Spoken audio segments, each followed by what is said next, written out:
바람 핀다는 사실은 내연녀가 얘기를 해줬던 걸로 기억해요. 남편한테 우리 정리하자. 나 남자 있어. 네. 난 너랑 이제 못 살아. 남편은 이제 싫다고 그랬고 여자가 아마 이혼 소장을 접수했나 그럴 거예요. 그래서 법원에서 남편하고 이 내연남하고 여자하고 셋이 만난 적도 있어요. 에? 오, 뭐야? 고기 냄새 진짜 좋은데? 여보, 왔어? 저녁 먹었어? 회사에서 먹고 왔는데? 제육갈비 해놨는데 안 먹어볼 거야? 그럼 한 입만 먹어볼까? 와, 고기 진짜 맛있다. 완전 부드럽고 입에서 녹네? 장난 아니네? 한돈으로 숙성해서 그런지 맛이 훨씬 깊더라? 합성 첨가물도 안 쓴대. 그래서 더 깔끔해. 청정지역 나주배를 넣어서 그런지 달큰하고 부드러워. 자기가 재운 거야? 아니, 이거 배달시킨 거야. 우와, 이거 하나 더 시켜 먹을까? 그래, 시키자. 사건 의뢰 구독자 여러분 안녕하세요. 강유석입니다. 오늘 저희 채널에서 그 새로운 파일럿 프로그램을 하나 만들었는데 이 수사 계통에 계시는 고수분들, 정말 은둔 고수, 또 우리가 알고 있는 고수분들을 모셔서 뭐 새로운 사건에 대해서 얘기를 듣는 그런 프로그램을 만들었습니다. 그래서 오늘 첫 시간으로는 오랫동안 검사로 생활하시면서 또 많은 강력 사건을 또 수사하셨고 법무법인 한강파트너스의 대표 변호사이신 유재승 변호사님을 모셨습니다. 안녕하세요. 네, 안녕하세요. 안녕하세요. 유재승 변호사입니다. 아, 예. 좋은 기회가 있어가지고 그때 했던 내용들하고 제가 느꼈던 소회 같은 것 좀 풀어드릴 수 있어가지고 뭐 감사한 마음. 우리 변호사님께서 네. 통영에서 검사 생활을 하실 때 있었던 네, 사건이겠네요. 맞습니다. 네. 아, 네. 2023년에 있었던 일인데 이제 가정이 있으신 여성분이 이 사건의 피의자, 그러니까 가해자랑 교제를 하시게 됐어요. 그런데 만나다 보니까는 조금 성격이 거친 면도 있고 그래서 계속 교제하기가 어렵겠다. 그게 여성분이 이제 헤어지자고 했는데 받아들이질 못했던 거죠. 그래서 그 내연녀와 남편이 살던 집을 찾아갔죠. 내연녀가 문을 열어줬어요. 치칼을 들고 바로 남편한테 달려들듯이 해가지고 수십 차례를 찔러서 그 자리에서 살해를. 일단은 요 사건은 그 내연녀 분이 그 자기 집에서 남편이 죽는 거를 목격하셨잖아요.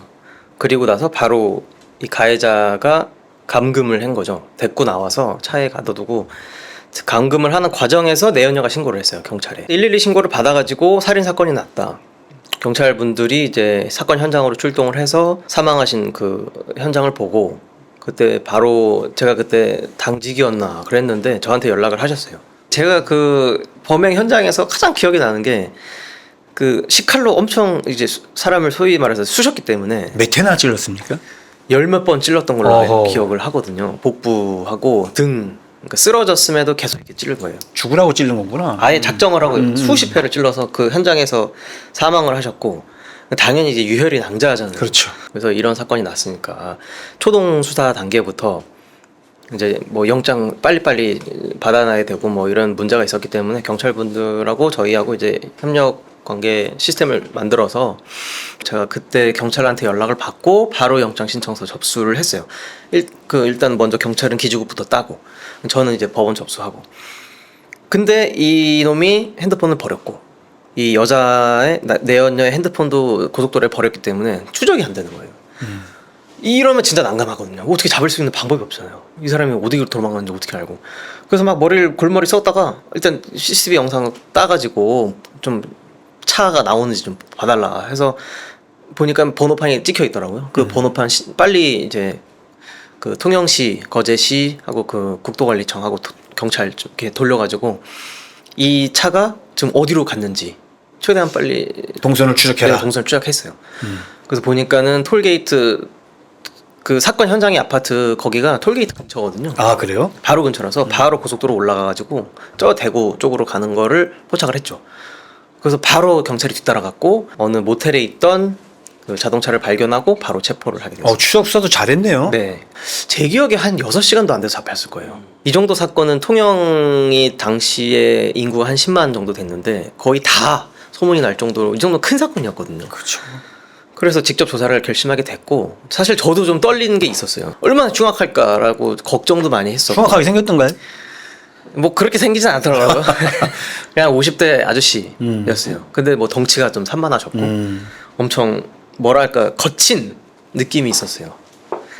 처음에 마주를 했는데 뭐 이렇게 협조적이진 않았어요. 당연히 자기가 처음부터 이게 살인했다고 자백하지도 않았고 나는 억울하다. 뭐 억울하다고 하더라고. 어쨌든 이게 내연녀 되시는 분은 이제 자기 남편이 죽는 거를 눈앞에서 봤으니까 엄청나게 공포감에 이제 떨면서 말씀을 하셨죠. 저 사람이 남편 죽였다.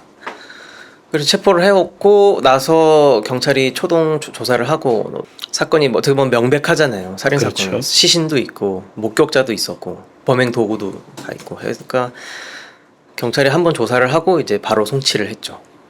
그 다음부터는 제가 너무 이게 조사가 아무래도 저희 검사 입장에서는 살인 사건이 어려운 이유가 행위만 규명하면은 그렇게 보면 간단한 사건인데 살인 사건은 왜 죽였는지를 그렇죠. 파악해야 되거든요. 그 동기를 찾는 게 굉장히 중요한데 그 동기를 말해줄 사람은 사망했고 그러면 이제 남아 있는 사람들 진술 가지고 이제 사실관계를 다시 구성을 해야 되는 문제가 있었어요. 그래서 제가 직접 한 3-4번은 조사를 했던 것 같아요. 계속 상세하게 물어보고 내연녀 조사도 하고 그 사망하신 남편의 유족도 조사를 하고. 돌아가신 우리 피해자 되시는 남편 되시는 분이 나이가 대충 40대쯤 되셨나요? 네, 40대 후반 정도로 기억합니다. 두 사람의 나이 차는 어떻게? 범인은 50대였어요. 그러니까 조금 더 나이가 많았죠. 아내 40대. 40대 후반. 결혼한 지 얼마나 됐고 뭐 사이가 안 좋았으면 또 왜 안 좋았는지 네. 두 사람의 관계가 어땠는지 궁금하네요. 결혼한 지는 한 15년 정도 되셨던 걸로 기억을 하고 남편도 뭐 이렇게 건실한 재산이 많으신 그런 분도 아니었고 사실 그 사건이 났던 아파트 자체가 저도 통영에서 2년 동안 살았으니까 좋지 않은 이제 곳이라는 걸 또 알고 지방의 있었어요. 구축 아파트. 네, 오래된 아파트였거든요. 녹물 나오고 층간 소음 굉장히 심한 그런 데서 사시다 보니까 아무래도 여자 입장에서 그러니까 내연녀도 뭐 계속 살기는 어렵지 않겠냐. 삶에 대해서 불만족스럽겠네요. 그랬던 것 같아요. 애도 네, 없고. 애도 없고. 자녀가 왜 없는지는 모르겠어요. 안 가지려고 하셨던 것 같은데 이렇게 생리적으로 안 되는 건 아니었고, 근데 애는 없었고, 그러니까 더욱이나 내연녀랑 남편분하고 사이가 이렇게 좋지는 않았었는데 그런 와중에 이 내연녀를 소개해준 사람이 있었어요. 그러니까 내연남의 친구가 이 내연녀를 소개해준 건데. 그 소개를 받을 당시에는 이 내연남, 가해자가 범인이 굉장히 잘해줬다 그래요. 엄청 지극히 사랑하는 것처럼 해주고 아주 오래 산 남편보다 훨씬 잘해줬으니까 당연히 그런 마음이 들었겠죠. 그래서 계속 이렇게 갈팡질팡했던 것 같아요. 아주 불같은 사랑을 했다고 했어요. 네, 엄청나게 잊지 못 엄청 잘해줬다 그랬거든요. 그 성격도 이 범인은 굉장히 속칭 남자다운 테토 이런 느낌이었어요. 아주 그냥 거칠고. 근데 그런 반면에 원래 남편분은 제가 실제로 만나본 적은 없지만 아닌 성격이었다고 해요. 좀 조용하고 좀 소심하고 이런 사람이었기 때문에 그런 성격적인 차이도 확실히 있었기 때문에 확 끌린 게 아닌가 여자가. 그렇기 때문에 어쨌든 이 내연남도 내연녀의 가족들하고도 친하게 지냈어요. 이 내연녀의 친언니는 내연녀가 소개시켜줘서 만났어요. 이 사람이 나랑 지금 만나고 있는 남자친구다 가관이네. 라고 소개를 해줘가지고 만났는데 친언니도 좋은 사람이라고 기억을 해요. 그러니까 되게 잘해준 거예요. 정말로 되게 남자답고 성실한 모습도 보이고. 야, 제분은 시원치 않았는데 네. 너 힘들게 하고 그랬는데 네. 야, 이 사람은 오히려 괜찮다 그렇죠. 이랬군요. 심지어 그 경북 영천에서 계속 왔다 갔다 하니까 그 먼 거리를 보고 싶다고 계속 전화도 해주고 찾아오고. 그러니까 내연녀의 친언니도 자식이 있잖아요. 가족들 그 애들이랑도 그 집에서 수박 먹고 이랬던 게 기억이 나거든요. 제가 진술 중에 같이 잘 지냈어요. 미혼이었나요? 네, 미혼이었군요. 네, 미혼이었어요. 그 바람 핀다는 사실은 내연녀가 얘기를 해줬던 걸로 기억해요. 남편한테 그렇게 해서 이게 우리 정리하자. 나 남자 있어. 네, 난 너랑 이제 못 살아. 네. 근데 남편은 이제 싫다고 그랬고, 그래서 여자가 아마 이혼 소장을 접수했나 그럴 거예요. 그래서 법원에서 남편하고 이 내연남하고 여자하고 셋이 만난 적도 있어요. 예? 그 통영지원 법원에서 이혼 소송 때문에 얘가 내 남자친구다 이렇게 소개도 해줬고, 그래서 남편도 알고 있는 사람이었어요. 어쨌든 내연 사실을 남편이 알게 됐고, 그럼 당연히 이제 막아야 되잖아요. 남편의 입장에서는 사실 계속 내연녀를 자신의 아내를 계속 사랑하는 사람이었으니까 그럼 좀 붙잡은 거죠.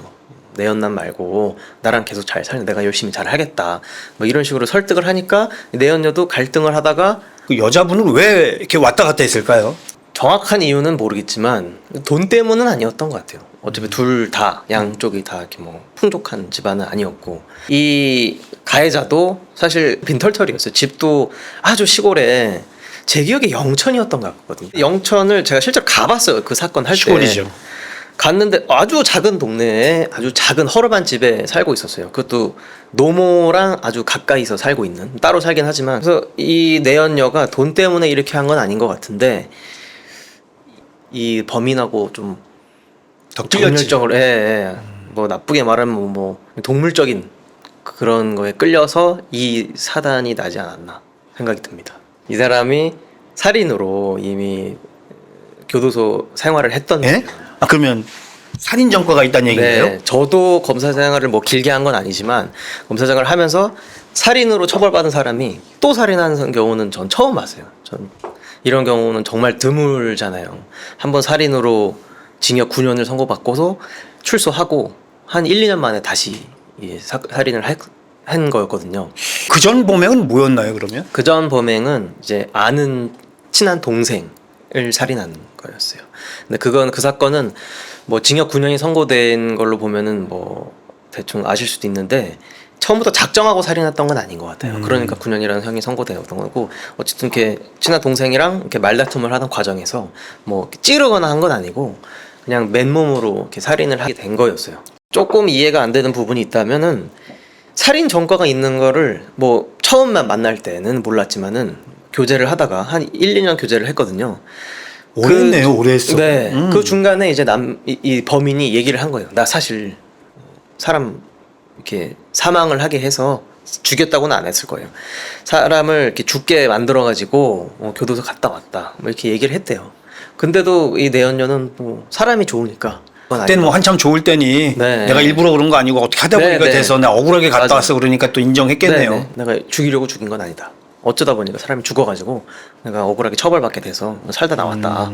그렇게 얘기를 했는데도 불구하고 계속 교제를 하셨죠. 기질과 성격에 관한 건데, 네. 성격은 변하지만 기질은 변하지 않는다. 그래서 제가 왜 이 말씀을 드리냐면, 저도 많은 수의 범죄자들을 만나봤는데 이 사람들 이렇게 보면 착한 사람들 많아요.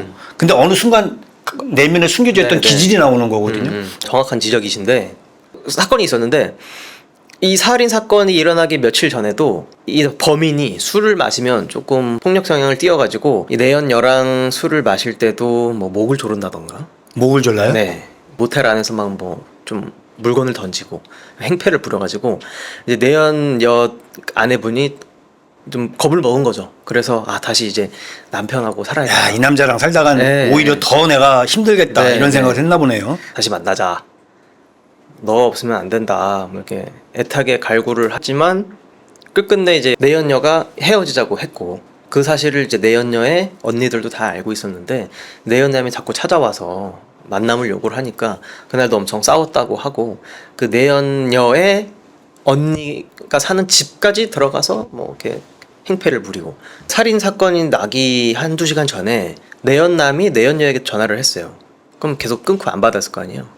그러다가 남편하고 통화를 하게 되거든요. 남편 번호를 또 알아가지고 남편하고 통화를 했는데 당연히 좋은 소리 안 나오죠. 그렇지, 내 마누라한테 바람 피는 새끼가 네. 전화해갖고 막 뭐라 그러면 너 어떤 놈이 좋아하겠어요, 그걸? 그래서 남편이 너 진짜 죽여버린다라는 말을 했어요. 너 계속 이러면 뭐 죽여버리겠다. 내 와이프한테 연락하지 마라. 1시간 전에 그렇게 전화를 끊고 남편이 막 화가 난 상태에서 막 씩씩거리고 계셨겠죠, 당연히. 네 아내한테도 뭐 하는 거냐고 막. 그러다가 그 전화가 끊기기 전에 그 통화로 내가 그냥 간다라고 했어요, 이 범인이. 좀 찾아간다. 집은 어떻게 알고, 전화번호는 어떻게 알고? 집은 알고 있었어요. 왜냐면 사귈 때 몇 번 데려다 줬거든요. 독특하네. 네. 남편이 있는 집을. 남편이 있는 집을 데려다 준 거죠. 그러니까 어딘지 알아요. 몇 층 몇 호인 거 다 알고 있어가지고 간다 했고, 화나니까 이 사람도 간다 하니까 이 남편 사망하신 분이 꽈라 이 새끼야, 너 죽여버리겠다, 이렇게 해서 그 전화 끊긴 거예요. 그리고 나서 실제로 간 거죠. 그러니까 CCTV 영상 그 아파트 그걸 보면은 1층에 들어오서 엘리베이터를 타고 내리자마자 바로 들어가는 게 찍히거든요. 손에는 당연히 칼을 들고 있어. 그래서 띵동띵동 하고 내연녀가 문을 열어줬어요. 그래서 아예 그냥 뭐 한두 군데도 아니고 그냥 뭐 한 10cm 넘게 그냥 칼이 쑥쑥 들어가 있는 게 막 찍혀 있으니까 이건 그냥 누가 봐도 살인의 고의는 100% 인정된다를 판단을 했던 거죠. 그때도 살인의 고의를 부인했어요. 난 정말 이게 죽이려고 죽인 건 아니다. 뭐 이런 식으로 얘기를 하면서 엄청 울었어요. 제 앞에서. 정말 난 정말 억울하다. 칼 들고 들어가서 죽여놓고 우는 건 좀 아닌 것 같아요. 처음엔 저도 그래서 속을 뻔했어요. 아. 네, 정말 펑펑 울면서 조사를 며칠이고 계속했는데 계속 우는 거예요. 그 막 떨면서 이제 자기 너무 무섭다. 근데 그게 알고 보니까는 살인 누범으로 가중처벌 받으면 이제 자기는 골로 가는 걸 알기 때문에 그렇게 한 거라고 생각을 해요. 그러면 당연히 이제 칼을 어디서 구했냐 거기부터 조사를 했습니다. 그러면 그렇죠. 이 칼을 물어보니 자기가 준비한 칼이다. 근데 자기 칼은 아니고 동네 어디 횟집에서 내가 가지고 나온 거다. 몰래 자기가 마치 뭐 집에 있는 걸 갖고 온 건 아닌 것처럼. 그래서 이 말이 진짜인지 아닌지 이상하잖아요. 집에서 칼을 가져오면 되지 뭐 동네 횟집에서 가져오는 건 뭐야. 이상하잖아요. 그것도 통영에 있는 횟집도 아니고 대구 옆에 있는 먼 거리에 있는 대구에서 통영까지도 엄청 먼 거리지 않습니까? 그렇죠, 멀죠. 예. 거기서부터 칼을 갖고 왔다는 얘기가 되는데 거짓말하는 것 같으니까 그럼 그 횟집이 어디냐 상세하게 추궁을 해서 어디 횟집이다. 그럼 제가 또 거기 횟집 사장님한테 전화를 해가지고 칼을 잃어버린 적 있느냐. 그러니까 진짜 잃어버렸대요. 자기 집에서 갖고 나왔다고 하면은 정말 우발적인 살인으로 보일까봐 그렇게 계획한 것 같아요. 저는 범인이 사건 있기 전에 친구들하고 술을 마시다 왔다 그랬어요. 그 전화할 때도 남편하고 통화한 것도 굉장히 격양된 목소리였거든요. 화가 나면서 본인이 분명히 술을 마시고 있었다 그랬고 친구들끼리. 근데 저희가 당연히 잡고 나서 혹시 몰라서 음주 측정 검사를 했는데 빵으로 나왔어요. 빵. 한 방울도 안 마신 거였거든요. 혈액에서도 아무것도 안 나왔어요. 피고인이 공판 과정에서 술 먹어 그러니까 우발적으로 주치에 의해서 범행한 것이다 이렇게 주장할 수도 있을 것 같아서 일부러 공소사실을 그렇게 기재를 했습니다. 법원의 판단에 도움이 되게끔 네, 하셨군요. 실제로 측정을 했지만 혈중 알코올 농도는 0%로 검출되었음. 이렇게 이 모든 게 다 거짓말이다. 네. 왜 갑자기 문을 열어줬느냐. 내연남이 찾아오는 거를 그냥 문을 열어줬어요? 내연녀가 그냥 확 열어줬어요.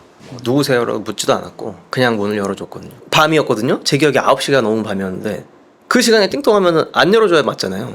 근데 문을 누가 열어줘요 그걸? 싸운 것도 뻔히 알고 뻔히 주gin이 알고. 서로 전화 통화하면서 주gin이 살인이 한 것도 뻔히 아는데 정말 찾아왔는데 그걸 문을 열어줬다? 네. 그럼 가족 입장에서 볼 땐 이거는 이 여자가 일부러 열어줬다고 생각할 수도 네. 있고. 그래서 저희들도 그렇고 이 사망하신 남편의 유족들도 내연녀랑 짜고 한 거 아니냐. 왜 열어줬냐 문을. 그래서 엄청 이 부분에 대해서 조사를 많이 했어요. 근데 뭐 공모관계가 나오진 않았는데 선뜻 이해하기 어려운 구석은 있다. 검사님한테 그때 변호사님한테 뭐라고 얘기를 하던가요? 그 내연녀가 그렇죠. 내연녀 입장에서도 아무것도 남은 게 없잖아요. 자기 때문에 사랑하던 자기 말로는 사랑하던 그 범인은 교도소로 갈 거고 오랫동안 살았던 남편도 사라져 버렸고 그럼 자기는 남은 게 아무것도 없으니까 죄송하다고는 하는데 또 신기한 게 그분은 울질 않았어요. 누구한테 죄송하다는 거예요 도대체? 그러니까 자기 친정 부모들한테 친정 형제한테 죄송한 건가? 그 참 신기했던 분이었어요. 자기도 막 펑펑 울고 했어야 될 것 같은데 또 그런 모습은 또 안 보여주셨고. 근데 또 문제가 남편하고 내연녀는 어쨌든 법적으로는 부부 사이니까 그 내연녀 때문에 이 사건이 발생했잖아요. 근데 남편이 사망함에 따라서 남편의 재산이 내연녀한테 가게 됐거든요. 그렇죠. 그래서 그거를 저희들이 사실 뭐 그런 상속하고 뭐 가족관계 분쟁까지 검사가 개입할 건 아니지만 이거는 이대로 두면은 이건 아니다. 이건 아니다. 그렇게 생각이 들어서 적극적으로 좀 그 유족들한테도 연락을 드려서 이거 가만히 계시면 돈 액수가 문제가 아니다. 네, 이 재산 전부 다 내연녀가 받는다. 좀 자식도 없으니까 그럼 전부 내연녀한테 가게 된다. 그러면 이 결과를 막아야 된다. 저도 그래서 내연녀를 조사하면서도 사람이 인간적인 도리가 있으면 상속 포기하셔라 해서 결국 상속 포기했어요. 결국에는 상속 포기를 하게 만들어가지고 다행히 그렇게 뭐 저희가 반하는 정의에 반하는 그런 상황은 만들어지지 않았습니다. 이걸 또 제가 왜 말씀을 드리냐면 그 범죄 피해자 지원 제도라는 게 있잖아요. 있죠. 네. 그러면은 규정상 내연녀가 받게 돼 있어요. 그렇죠. 네. 그 어쨌든 아내가 받아야 되죠. 그러니까요. 상황은 둘째치고. 네, 상황 둘째치고. 근데 그것도 이상하잖아요. 규정이 이러면 안 되니까. 그건 정의가 아니죠. 네, 그래서 거기 예외 규정 막 찾다가 사촌 이내 친족이 신청하면 받아줄 수 있는 예외 규정이 있었어요. 근데 그걸 통해서 이제 사망하신 남편의 친가족들한테 연락을 드려서 범죄 피해자 지원 제도를 지금 신청을 하셔라. 그래야 내연녀가 안 받아간다. 그래서 신청서를 받아서 저희가 직접 접수를 해가지고 그 내연녀 말고 사망하신 남편의 가족분들에게 직접 저희가 지원을 정말 했습니다. 잘하신 거네. 네, 육아 뭐 장례비 뭐 이런 심리치료비 전부 다 지원을 해드렸고 다시 돌아가서 다행히 무기징역이 선고됐습니다. 다행히 항소 했죠. 네, 항소했고 결국 이 무기징역이 그대로 확정이 됐는데 좀 아쉬운 면도 있어요. 사형이 나왔으면 더 좋지 않았을까 하는 생각이 있는데 요새 사형 선고되는 경우가 너무 드물어서 극히 드물죠. 네. 그래서 무기징역 선고된 것만으로도 좀 다행이다라는 생각을 좀 했어요. 그럼요. 다행이죠. 네. 사건이 다 끝나고 나서 이 범인이 저한테 편지를 했어요. 손편지를. 네. 그래서 어쨌든 자기는 좀 억울한데 검사님이 이렇게 다 밝혀주셔가지고 뭐 감사하다는 얘기였어요. 결국에는 고맙다. 억울한데 감사한 건 뭔가? 그러니까 어쨌든 자기가 이렇게 죄값을 달게 받겠다. 이렇게 사건을 제대로 수사해 주셔서 감사하다. 이런 취지의 손편지 한 장을 받았거든요. 저 처음에 이 범인이 저한테 편지 보냈다고 하길래 해코지 하려는 편지 아니면 뭐 그냥 욕이나 하겠거니 했는데 원망이나 하겠거니. 네, 다행히 뭐 그 사람도 뭐 느꼈겠죠. 제가 정말 이게 계속 직접 눈을 마주치고 조사를 계속하고 이 사람이 좀 이 검사가 사건을 좀 제대로 풀어보려는 노력을 하고 있구나라는 걸 느꼈기 때문에 뭐 감사 편지를 한 게 아니었을까 싶긴 좋았을 해요. 거예요. 네. 네. 제가 요 통영에 있을 때 이런 살인 사건이 계속 났어요. 조용한 동네였는데 제가 있을 때만 제가 처리한 사건만 해도 살인 사건을 3개인가 했거든요. 계속 이 살인 사건이 나다 보니까 좀 묻힌감도 없잖아 있죠. 네. 그때 또 뭐 영아 살인 사건도 있었고 또 그 망치로 이제 친구들 2명 아주 무참하게 살해한 사건도 있었고. 그 사건은 다음에 한번 좀 다음 시간에 또 나와주실 네네. 거죠? 네네네. 오늘 나와주셔서 감사합니다. 감사합니다. 이거 먹을까, 저거 먹을까. 어떻게 고를 수 없어.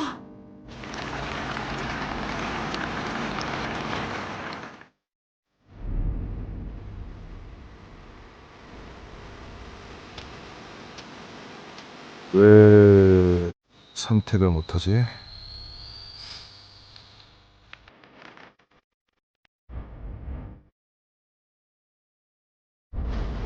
너무 맛있어. 쌀떡, 밀떡, 선택 가능.